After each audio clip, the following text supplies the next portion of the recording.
Bonjour à tous et ravi de vous retrouver une fois de plus pour cette autre édition de la Revue de la Presse. Nous vous invitons à faire un tour sur nos différentes plateformes médias et surtout, n'hésitez pas à vous abonner à notre chaîne YouTube et également à notre page Facebook. Les principaux journaux à kiosque ce matin parlent de rentrée scolaire mais également de Maurice Kamto. Commençons ce matin par le quotidien à capitaux publics Cameroun Tribune qui nous indique que nous y sommes s'agissant de la rentrée scolaire 2020-2021. Des centaines de milliers d'élèves reprennent le chemin de l'école primaire et dans le secondaire. Cette reprise des classes se tient dans un contexte particulier marqué par la Covid-19, mais le gouvernement a pris des mesures pour assurer la protection des élèves et du personnel enseignant. Mais pour le quotidien Mutation ce matin, c'est une impréparation et des inquiétudes qui rythment la reprise des classes ce jour, ce qui donne un frisson inaugural.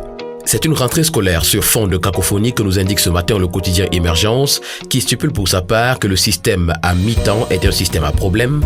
De nombreuses questions autour des mesures barrières pendent et la crise anglophone y est également.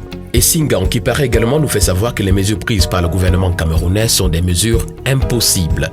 Pendant que la ministre des Enseignements secondaires, Nalova Lyonga, lance la nouvelle année scolaire à Balmayo, comme nous indique ce matin le journal Lady News, pour le journal étudiant, c'est une rentrée des grandes ambitions.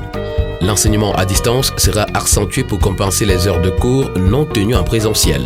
Les apprenants en zone privée des signaux radio bénéficieront quant à eux des livrets d'activités, nous fait savoir ce matin le journal L'étudiant. Infomaton, qui parle également de rentrée scolaire ce jour, s'intéresse plutôt aux internats qui, selon lui, est un danger pour les élèves. En cette rentrée scolaire, à l'exemple des précédentes, ces lieux d'accueil et d'hébergement des jeunes filles et jeunes garçons apparaissent davantage comme des centres d'initiation à l'homosexualité et à des drogues. Toujours au sujet de la rentrée scolaire, l'hebdomadaire L'Avenir voit une rentrée scolaire sans Covid-19. L'agence camerounaise de communication offre 2 millions de masques aux élèves d'après la titraille ce matin de l'hebdomadaire. Sans détour, qui est également un kiosque ce lundi, parle de crise anglophone et nous fait savoir que les États-Unis menacent d'intervenir dans le Nozo. Droit d'ingérence humanitaire ou expression de la puissance globale américaine, l'interrogation est pendante ce matin dans les colonnes de Sans détour. L'administration Trump déclare n'avoir plus besoin d'un mandat onusien pour intervenir dans la crise qui secoue le nord-ouest et le sud-ouest afin, prétend-elle, de mettre fin au génocide et promouvoir le dialogue entre le gouvernement camerounais et les combattants séparatistes. Pendant ce temps, l'hebdomadaire L'Indépendant nous brandit ce matin les connexions françaises au sujet du projet insurrectionnel. Des mercenaires embusqués n'attendaient que le signal pour que ce beau petit pays coincé au cœur de l'Afrique et victime de ses ressources naturelles ne se transforme brutalement en un champ de ruines, de larmes et de sang.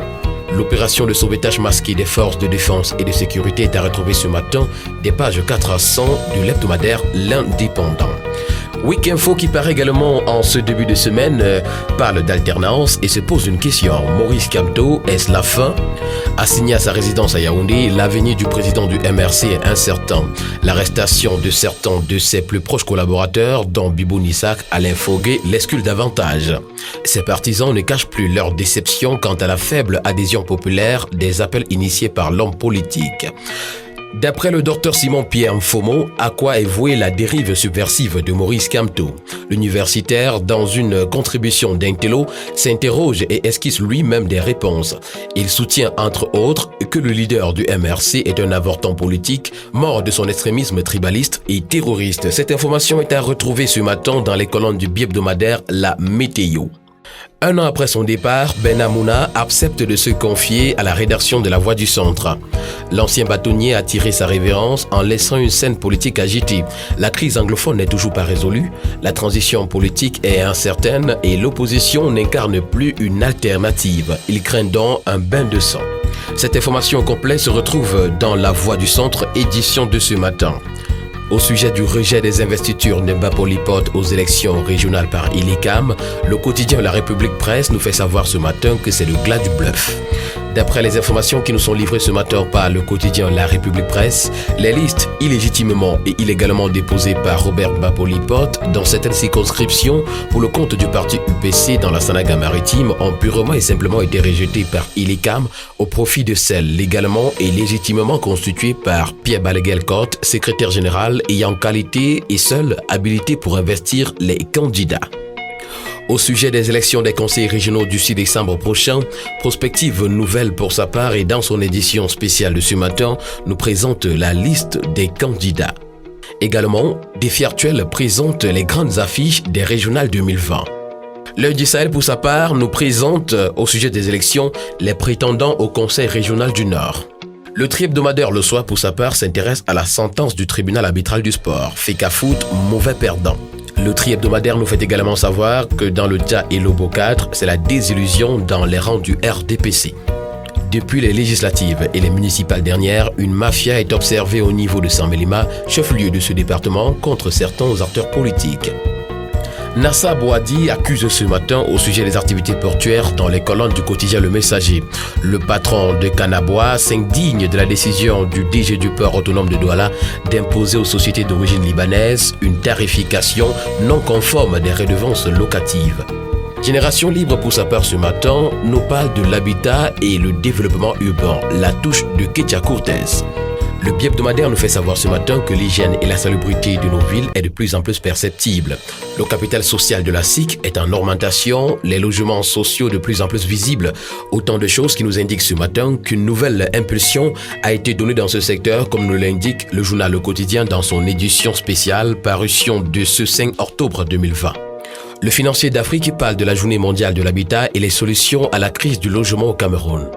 La production en masse, la maîtrise du développement des villes, la promotion des agglomérations périphériques, la résolution des problèmes liés au foncier et au financement, ainsi que la disponibilité des matériaux adéquats, sans oublier la transparence, en sont quelques-unes. Le journal Repère parle ce matin de limogeage abusif, vente d'une villa de la CNPS au DCC, Mekoulou Vondon et Kamé sur le grill est le titre que nous propose ce matin le journal Repère. L'intégralité de cette information, c'est en parcourant les colonnes du journal.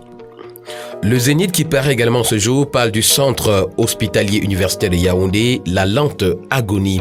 Délabrement complet, éclairage inexistant, plateau technique désuet, personnel totalement démobilisé et démotivé. Voilà donc quelques clichés que renvoie ce CHU où les patients sont appelés à rester très vigilants de peur de se voir détroussés. Et comme on parle de la gouvernance, le Cameroun dans le top 10 de l'opacité financière et également au CEMAC, l'impact de la Covid-19 revu à la baisse. Pour le quotidien L'économie, c'est la taxe sur la valeur ajoutée qui intéresse. Le journal nous propose ce matin de savoir comment Google, Apple, Facebook et Amazon passent à la caisse. Terminons avec The Guardian Post qui est un kiosque ce jour et parle de calamités qui frappent le barreau du Cameroun. Le président Charles Tchakounti Bati est décédé en France, nous fait savoir le quotidien.